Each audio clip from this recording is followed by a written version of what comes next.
က်ကကြတော့လေတောင်းကြောက်ရလေးတစ်ခုပေါ့နော်ဒါတောင်းနဲ့တွေ့တော့မင်းချင်တာကမြန်မာနိုင်ငံမှာမလေးရှားကိုသွားခုရအာရှတွင်းတောင်မဟုတ်တချို့ဆိုအနောက်နိုင်ငံတွေအောင်မှလာပြီးတော့မလေးရှားမှာကုကြရပေးရှင်နေရှိရဆိုတော့ဒါကတော့အပြင်မှာကြားဦးတာပေါ့နော်ဆိုတော့ဘာကြောင့်မို့လို့မလေးရှားနိုင်ငံကိုတခြားသောဒီဥရောပဘက်တွေရောတခြားသောနိုင်ငံတွေကနေပါတိတ်တိတ်ဆဆတစ်ခုတည်းနဲ့လာရောက်ပြီးရွေးချယ်ကုသပေးကြရတယ်ဟုတ်ကဲ့ပါအဲ့ဒါကအကြောင်းကြီးရှိပါဗျာအဲ့တော့အဓိကကမလေးရှားမှာရှိတဲ့ကျန်းမာရေးစနစ်ကကျွန်တော်တို့ဒီ government ပေါ့နော်ဒီအစိုးရအနေနဲ့ကျွန်တော်တို့တင်းကြပ်နဲ့ဝန်ဆောင်မှုပေးနိုင်အောင်ကျန်းမာရေးစနစ်တစ်ခုကိုတည်ဆောက်ထားပါတယ်အဲ့တော့တစ်ဆက်တည်းမှာပဲပေါ့နော်ကျွန်တော်တို့ကုသစိတ်ကလည်းခုနလိုမျိုးအခြေသွေးမြင့်ကျွန်တော်ဆေးရုံတွေမှာကျွန်တော် qualify ဖြစ်ထားတဲ့ဆရာဝန်တွေနဲ့ကျွန်တော်ကုသတဲ့အတွက်ကြောင့်ဒီနာရီတွေနဲ့ safety လည်းဖြစ်ပါတယ်အဲ့တော့တစ်ဖက်ကတော့ကုသစိတ်ကတော့ကျွန်တော်တို့ဒီဥရောပနဲ့ထပ်ပြီးတော့ရှင်းရမယ်ဆိုလို့ရှိရင်တင်ဖြစ်ပါတယ်ဖြစ်တဲ့အတွက်ကြောင့်ကျွန်တော်မြန်မာပြည်သူတွေအတွက်ကိုကျွန်တော်အဆင်ပြေတယ်ပြီးတော့နိုင်ငံကလည်းတွားရောက်လက်တွဲလို့ကောင်းတဲ့နိုင်ငံဖြစ်တဲ့အတွက်ကြောင့်မြန်မာပြည်နဲ့ကျွန်တော်အဆင်ဘူးအဲ့တော့တစ်ဖက်ကချင်းလည်းဒီမှာပြောသလိုပေါ့နော်ကျွန်တော်တို့မြန်မာပြည်သူတွေမကဘဲနဲ့တခြားကျွန်တော်တို့ foreign ကရှိတဲ့လူတွေလည်းလာပြီးတော့ကုတာတွေကျွန်တော်တွေ့ရပါတယ်ဟုတ်ကဲ့ကြောင့်ပါမလေးရှားနိုင်ငံကျန်းမာရေးဝန်ဆောင်မှုကတော်တော်ကိုနာမည်ကောင်းနဲ့ထင်ရှားတာပါဒါမှမဟုတ်ဒါတော့ရှိုးပြောလို့ရမဟုတ်ပတ်ဝန်းကျင်မှာကိုလိုကြားနေရတာပေါ့နော်နောက်တစ်ခါကျတော့ဒါကိုနေကြည့်ချင်တာလေးပေါ့စိတ်ကူတာလေးအပိုင်းကြီးကလူရဲ့စိတ်ကူရပြီဆိုရဲဘာပဲပြောကျန်းမာရေးအတွက်စိတ်ဆိုတာကကွက်တီပြောရခက်တယ်ပေါ့ဘာလို့ဆိုတော့ procedure တစ်ခုချင်းစီပြီးတဲ့နောက်ပိုင်းမှာဘယ်လောက်ထိဆက်သွားရမှာလဲဆိုတော့တချို့ကစိတ်ပြီးတော့ကုတော့ကုကျင်တယ်ဒါပေမဲ့အဲ့လိုသွားကိုရင်ထဲမှာပို့ပြီးကုန်နေမလားအခုဒါစိတ်ကဥမာဒီပမာဏသတ်မှတ်တိုင်းပုံများသွားမလားဆိုတာကိုတခြားနိုင်ငံသွားကူရတဲ့ခါကျအဲ့လိုမျိုး financial နဲ့ပတ်သက်လို့နည်းနည်းစိတ်ပူတာလေးရှိတယ်ဆိုတော့အဲ့ဒီဘိုင်းကဘယ်လိုမျိုးအာမခံချက်လေးရှိမှန်ပါတယ်ကျွန်တော်တို့ဒီမြန်မာမိသားစုဝင်တွေမြန်မာလူမျိုးများစုကစိတ်ကူးတောင်းမယ်ဆိုလို့ရှိရင်နံပါတ်1ကဒီကောင်ကြားစိတ်ကိုအရင်စိတ်ကူးကြတယ်ပေါ့နော်အဲ့တော့ကောင်ကြားစိတ်နဲ့ပတ်သက်ပြီးတော့ဒီမလေးရှားနိုင်ငံကစိတ်ယူတွေကလည်းတော်တော်လေးပွင့်လင်းမြင်သာမှုပိုင်းမှာတော်တော်လေးကိုအလေးထားဆောင်ရွက်ကြတာကိုတွေ့ရပေါ့ဒီမလေးရှားအစိုးရကလည်းအတော်လေးတင်းကြပ်လေးကိုဒီစီကံလေးထုတ်ထားတယ်ဒီစိတ်ယူတွေကသူတို့ရဲ့စံချိန်စံညွှန်းတွေအတိုင်းကိုကောင်ကြားစိတ်ကိုလည်းcontrol လုပ်ထားရဲပေါ့နော်နောက်တစ်ခုကကြတော့ဒီအမားတို့ကဒီဆေးသွားမကုခင်မှာဒီသူကုရမယ့်ကုသမှုအစီအစဉ်ကုသမှုစရိတ်တွေကိုဒီသက်ဆိုင်ရာဆေးရုံကြီးတွေမှာရှိတဲ့ဆရာဝန်တွေကိုအမားတို့က second opinion တောင်းတယ်အဲ့ရနေမှာတက်ဆရာဝန်တွေကနေပြီးတော့ဘယ်ဆေးကုသမှုအစီအစဉ်နဲ့ဘယ်လိုပုံစံမျိုးကုရမယ်ဆေးကုသမှုကဘယ်လောက်ကုန်ကြမယ်မလေးရှားနိုင်ငံမှာဘယ်နှစ်ရက်နေရမယ်ဆေးရုံမှာဘယ်နှစ်ရက်နေရမယ်စတဲ့အသေးစိတ်ကိုရှင်းလင်းတွက်ချက်ပြီးတော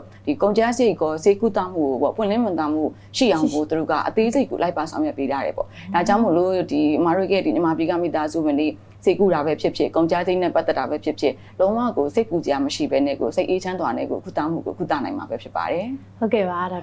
ဒီလိုမျိုးကျင်တဲ့နေရာနဲ့ဒီယောဂတဝက်လောက်တက်တာတော့တယ်နော်စိတ်ကအဲ့ခါကျတော့လေခရီးစဉ်ကကျတော့ကြာမှာပေါ့နော်တချို့ကျတော့သူ့ဝေဒနာပေါ်မူတည်ပြီးတော့အချိန်တိုတိုနဲ့ပြီးမြောက်ကျမ်းမာသွားတာရှိမယ်တချို့ကျတော့အချိန်ပိုယူရတာရှိမယ်ဆိုတော့ဒီခရီးစဉ်တစ်လျှောက်လုံးကိုရောဒါတို့ဒီဘက်ကနေဝန်ဆောင်မှုပိုင်းဘယ်လိုမျိုးလေးပြရလဲခဏကပြောသလိုပေါ့နော်ဒီနိုင်ငံသားကိုမလေးရှားကိုစေးမသွားမခုခင်တဲ့ကနေပြီးတော့လိုအပ်တဲ့ဒီစိတ်ကူတာမှုအတွက်လိုအပ်တဲ့ second opinion တွေတောင်းတယ်အဲ့ရနေမှာတစ်စင်စိတ်ကူတာဖို့အတွက်လိုအပ်တဲ့ဒီ passport visa လေးရင်လက်မှတ်စတာတွေကိုအကုန်စီသမီးတယ်နောက်တစ်ခုကတဲဖို့နေရာထိုင်ခင်း hotel apartment စေယုံ appointment ယူပေးတာမျိုးစေယုံရက်ချင်းယူပေးတာမျိုးတွေပြီးတော့လေသိအကျိုးပိုးတွေစေယုံကအကျိုးပိုးတွေအပြင်ကိုဒီတိကျဝန်ဆောင်မှုတွေအနေနဲ့ကိုယ့်ရဲ့မြန်မာပေါ့နော်ကျွမ်းကျင်တဲ့စကားပြန်နေထားပြီးတော့အနိကဝန်ဆောင်မှုတွေပေးတဲ့အပြင်ဒီစိတ်ကူတာပြီးပြန်လာတဲ့နောက်မှာမြန်မာပြည်မှာပဲနောက်ဆက်တွဲကျန်းမာရေးစောင့်ရှောက်မှုတွေကိုခံနိုင်အောင်ကိုအသေးစိတ်ကိုတာဝန်ယူပြီးတော့အစားအဆုံးဆောင်ရွက်ပေးပါရရှင်ဟုတ်ကဲ့ပါတကယ်လေကုသိုလ်ရရဲ့အလုပ်တွေကတခုပါနော်အားလုံးပြန်ပြီးတော့ပျော်ရွှင်ချမ်းသာအောင်လုပ်ပြရဆိုတော့အဲ့တော့အဲ့ဆိုရင်သွားပြီးတော့ကုတဲ့အချိန်မှာဒီသွားပြီးတော့ကုတဲ့လူနာနဲ့သူ့မိသားစုဝင်တွေဘေးကင်းလုံခြုံမှုအပိုင်းရောဘ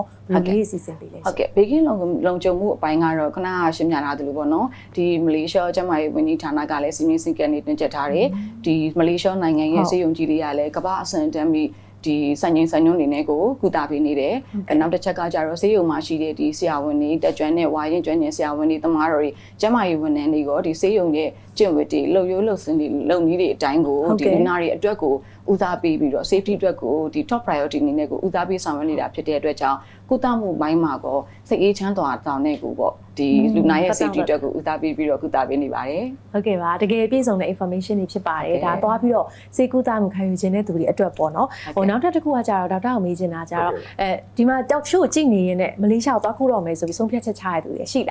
ိလာတဲ့အခါကျလို့ရှိရင်ဘလို့အစင်းစင်းစပြီးတော့ဆောင်ရွက်ရမလဲဆိုတာလေးလည်းဒေါက်တာပြောပေးပါအဲ့တော့ ဒီဟာကဆရာမပြောသွားတဲ့မှာလည်းပါပါတယ်အဲ့တော့ကျွန်တော်အနေနဲ့ထပ်ပြီးပြောချင်တာကတော့ကျွန်တော်တို့မလေးရှားကိုသွားရောက်ပြီးတော့စေကုမယ်ဆိုလို့ရှိရင်ကျွန်တော်တို့ကအဆအဆရရအဆင်ပြေအောင်ပေါ့နော်ကျွန်တော်တို့အနေနဲ့လုပ်ပေးနိုင်တယ်အဲ့တော့ဒီလုပ်ပေးနိုင်တဲ့နောက်မှာပေါ့နော်ကျွန်တော်တို့လူနာအတွက်တည်းမဟုတ်ဘူးလူနာဆောင်ရောအတွက်ပါကျွန်တော်တို့ကအဓိကစေကုရဲဆိုတာတော့သူ့ခေါင်းထဲမှာကျွန်တော်တို့ကိုကျမ်းမာဖို့အတွက်ပေါ့နော်ကိုကျမ်းမာဖို့တခုတည်းအတွက်ကိုကျွန်တော်တို့တွေးပြီးတော့သွားနိုင်အောင်တခြား pressure တွေမရှိအောင်ကျွန်တော်တို့ကလေလက်မှတ်တွေ visa တွေပြီးတော့ကျွန်တော်တို့ဟိုဘက်မှာ accommodation ပေါ့နော်နေဖို့ထိုင်ဖို့အတွက်တွေကျွန်တော်တို့အကုန်လုံးစီစဉ်ပေးနိုင်ပါတယ်အဲ့တော့ကျွန်တော်တို့ကပြန်လာတဲ့အချိန်မှာလည်းကျွန်တော်တို့ follow up plan လေးတွေကိုဒီကချိတ်ဆက်ထားတဲ့စေယုံတွေကျွန်တော်ဆရာဝန်တွေနဲ့ကျွန်တော်တို့တတ်မှတ်ပေါ့နော်တတ်မှတ်လေးသူတို့တွေပြန်ပြီးတော့ဒီယောဂအတွက်ကို treatment အတွက်ကိုပြန်ပြီးဟိုဘက်ကိုပြန်ပြီး follow up မသွားခင်ဆက်ကြပါတော့ကျွန်တော်မြန်မာနိုင်ငံမှာပဲကုသနိုင်အောင်ကျွန်တော်တို့စီစဉ်ပေးတာမျိုးလည်းရှိပါတယ်ဟုတ်ကဲ့ပါဒေါက်တာအခုခေတ်ကလည်းပြပစေကူတာမှုခရီးစဉ်တွေပို့တွင်ကျလာရှိတယ်ပေါ့နော်အဲ့လိုမျိုးရွေးချယ်စရာတွေထဲမှာမလေးရှားကိုမှသွားပြီးတော့ရွေးကုမယ်ဆိုတော့ဆုံးဖြတ်ချက်မျိုးချနိုင်ဖို့ကိုဒီမှာပေးနိုင်တဲ့ထူးခြားချက်ကဘာများဖြစ်မလဲဒေါက်တာဟုတ်ကဲ့ပါဟုတ်ဒီကတော့ကျွန်တော်တို့ကကျန်းမာရေးသူတို့မှာပေးတဲ့ကျန်းမာရေးစနစ်ကတခြားဒီ country တွေနဲ့ပို့ပြီးတော့ unique ဖြစ်ပါတယ်အဲ့တော့သူတို့ကအဓိကဘာလဲဆိုတော့ကျွန်တော်တို့ကမလေးရှားမှာပေါ့နော်ကျွန်တော်တို့သွားပြီးတော့ကုတဲ့ဒီလူနာတွေအတွက်ပေါ့နော်ဒီ foreigner ပေါ့နော်သူတို့ကတော့ local ပေါ့အဲ့တော့ local ရော foreigner ရောအတွက်ပါဈေးတွေကိုတသက်မမှတ်နဲ့တစ်ဈေးလေးထားတာတယ်နောက်တစ်ခုကတော့ကျွန်တော်တို့အရေးသေးမြင့်ကျွန်တော်တို့ခင်မီနီးပညာနဲ့ကျွန်တော်တို့ပေးနိုင်တဲ့ကျန်းမာရေးစနစ်အောင်မှာကျွန်တော်တို့သူတို့မှာရှိတဲ့ကျန်းမာရေးဒေါက်တာတွေပေါ့နော်ဒီဆရာဝန်တွေနဲ့ qualify ဖြစ်ဖြစ်နဲ့ကျွန်တော်လူနာတွေပေါ်ကိုကျွန်တော်တို့ treatment ကိုပေါ့နော်ပေးတဲ့အချိန်မှာပြပြငါနဲ့ဆက်ဆံနေနောက်တစ်ခုကတော့ကျွန်တော်တို့ဒီ treatment ပေးပြီးနောက်ပိုင်းမှာလည်းပေါ့နော် follow up plan အတွက်ကိုလည်းတခြားလေး follow up လုပ်ပေးတယ်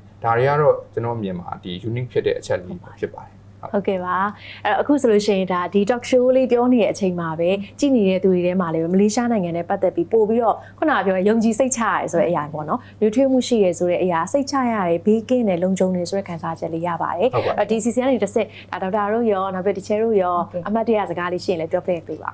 ဟုတ်ကဲ့ပါအဲ့တော့အဓိကကတော့မလေးရှားနိုင်ငံကဒီညီမပြောသားသလိုမျိုးပဲကျွန်တော်ကျန်းမာရေးစောင့်ရှောက်မှုပေးတဲ့စနစ်ကိုယုံကြည်ကြည်နဲ့ဒီသွားတဲ့လာရောက်တဲ့လူနာတိုင်းပုံမှာကျွန်တော်တို့စိတ်ချရတဲ့စနစ်ရှိတဲ့အတွက်ကြောင့်လူနာတွေပုံမှာကျွန်တော်တို့ဘေးကင်းတတ်တာစွာနဲ့စိတ်တစ်ခုတည်းကိုတွေးပြီးတော့သွားနိုင်တဲ့နိုင်ငံဖြစ်ပါတယ်။နောက်တစ်ခုကတော့ကျွန်တော်တို့ဒီလူနာရောပေါ့နော်လူနာဆောင်အတွက်ပါကျွန်တော်အစစရအဆင်ပြေအောင်လှုံ့ဆော်ပြီးနေတဲ့ကျွန်တော်တို့ဒီ company လုပ်ငန်းလေးတွေလည်းရှိတယ်။နောက်တစ်ခုကတော့ကျွန်တော်တို့ဒီမှာပေးတဲ့ဒီနိုင်ငံမှာရှိနေတဲ့ကာချာရောပြီးတော့ခုနကလိုမျိုးပေါ့နော်ဒီ treatment ဘိုင်းတွေမဟုတ်ဘဲနဲ့ဒီနိုင်ငံတနိုင်ငံကမလေးရှားနိုင်ငံဆိုတာကကျွန်တော်တို့ဒီကျန်းမာရေးအတွက်ကိုတွားရောက်တဲ့နေရာမှာဘေးကင်းလုံခြုံတယ်ပေါ့နော်ဘေးကင်းလုံခြုံတဲ့စနစ်ရှိတယ်ဆိုတဲ့အားလေးကိုကျွန်တော်ပြောချင်ပါတယ်ဟုတ်ကဲ့ပါဟုတ်ကဲ့ဒေါက်တာမင်းပြောပြပါဟုတ်ကဲ့ကျန်းမာရေးဝန်ဆောင်မှုကဏ္ဍမှာဆိုလို့ရှိရင်လည်းဒီမလေးရှားနိုင်ငံမှာရှိတဲ့ဆေးရုံကြီးတွေကကမ္ဘာ့အဆင့်တန်းပြီးစံချိန်စံညွှန်းပြည့်တဲ့ဆေးရုံကြီးတွေဖြစ်တဲ့အပြင်ဒီဆေးရုံကြီးတွေမှာရှိတဲ့ဝါရင်ကျွမ်းကျင်ဒီကျန်းမာရေးဝန်ထမ်းတွေဆရာဝန်ဆရာမတွေကနေခင်မီနောက်ဆုံးပေါ်နည်းပညာတွေစက်ပစ္စည်းကိရိယာတွေကိုသုံးပြီးတော့ဒီနိုင်ငံတကာကလူနာတွေကိုအကောင်းဆုံးသောရလဒ်တွေအောင်မြင်မှုရလဒ်တွေနဲ့ကိုကုသပေးနေတာဖြစ်တဲ့အတွက်ကြောင့်ကျမတို့ရဲ့မြန်မာပြည်ကမိသားစုဝင်တွေကျန်းမာရေးကုသကျင်နာပဲဖြစ်ဖြစ်ကျန်းမာရေးဆောင်ရှောက်မှုခံယူကျင်နာပဲဖြစ်ဖြစ်ဒီမလေးရှားနိုင်ငံကဒီကျန်းမာရေးဆောင်ရှောက်မှုအတွက်အကောင်းဆုံးသောနိုင်ငံတွေကတစ်ခုဖြစ်တယ်လို့ပဲပြောကြားချင်ပါတယ်ရှင်ဟုတ်ကဲ့ပါဒီကျဟုတ်ကဲ့ပါမလေးရှားနိုင်ငံကခင်မီလှပရဲနောက်တစ်ခါဘေးကင်းတယ်အစားအသောက်တွေလည်းပုံများပြီးတော့စားလို့လည်းကောင်းတယ်အဲ့အတွက်ကြောင့်ဒီလာရောက်တဲ့ဧည့်သည်တွေရောနောက်တစ်ခါစေကူတာ